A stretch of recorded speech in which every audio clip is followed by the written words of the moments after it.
वारकरी संप्रदाय हा निष्काम कर्म करायला सांगतो. आपण वारी करतो तर वारी करीत असताना त्या वारीचा मोबदला मागायचा नाही. आपल्या साधू संतांचं वर्णन तुका म्हणे, जीवभाव देवा पायी ठेवूनी ते काही न मागती, अशा प्रकारचा आपला संप्रदाय शुद्ध स्वरूपाचा. पण अलीकडे पूर्वीच्यापासून नाही ही पद्धत, अलीकडे बरीच विकृती झालेली आहे. त्यासाठी वारकरी संप्रदायात असलेल्या विद्यमान सगळ्या लोकांनी त्याच्यासाठी काही विचार करायला पाहिजे, त्याच्यासाठी एकत्र यायला पाहिजे आणि काय त्याला रूप कसं देता येईल, कसा बदल करता येईल याचा विचार होणं गरजेचं आहे. पण हा विचार जवळजवळ अशक्यच म्हणावं लागेल. त्याचं कारण महाराज लोक चुकून एकत्र येतात. महाराज लोकांना एक विचार करण्यासाठी, उदाहरणार्थ मी सांगत असतो की ज्ञानेश्वरीचा विचार करण्यासाठी विद्वान लोकांनी एकत्र येऊन त्याचा आज विचार करायला पाहिजे की कसं त्याचं चिंतन करायला पाहिजे, कोणता पाठ योग्य आहे, काय करायला पाहिजे याचा विचार विद्वानांनी एकत्र येऊन पूर्वीपासूनच करायला पाहिजे.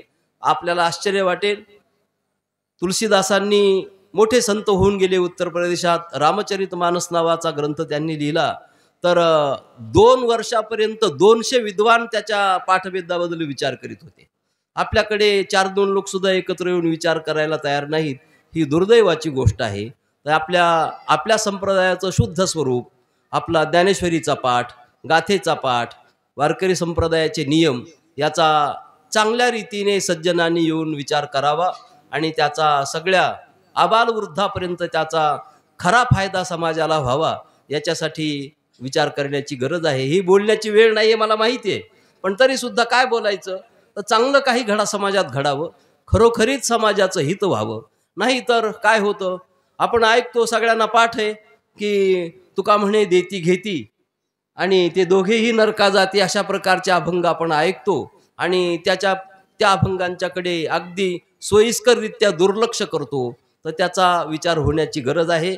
शुद्ध संप्रदाय समाजामध्ये सगळीकडेच, आपल्या महाराष्ट्रातच नव्हे तर संपूर्ण भारतात, संपूर्ण जगाच्या कल्याणासाठी ज्ञानेश्वर महाराज किंबहुना सर्वसुखी पूर्ण होनी तिन्ही लोकी भजी जो आदिपुरुषी अखंडित, अशा प्रकारची तिन्ही लोकाच्या कल्याणाची प्रार्थना करतात.